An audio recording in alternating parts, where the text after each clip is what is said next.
আসসালামু আলাইকুম। আমি আজকে দেখাবো বারান্দায় কিভাবে কোয়েলের খামার করা যায় ছোট্ট পরিসরে।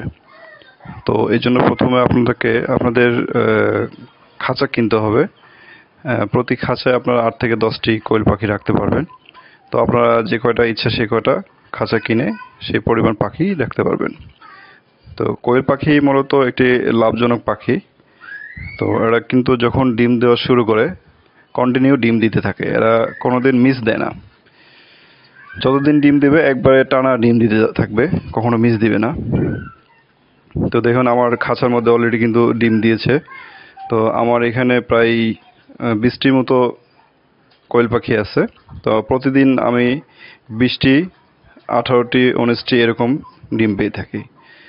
তো কোয়েল পাখির জন্য আপনারা খাবার, আমি সাধারণত লেয়ার লেয়ার ওয়ান যে নাম আছে খাবারের, এই খাবারটা খাওয়াই।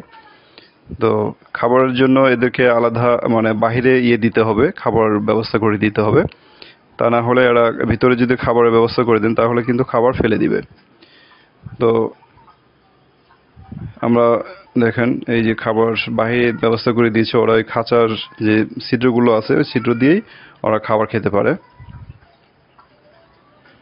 তো কোয়েল পাখি আসলে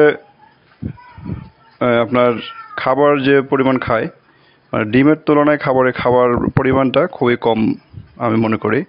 কারণ আমি যদি 20টি ডিমও পাই, 20টি ডিমের বাজার মূল্য আসে 80 টাকা।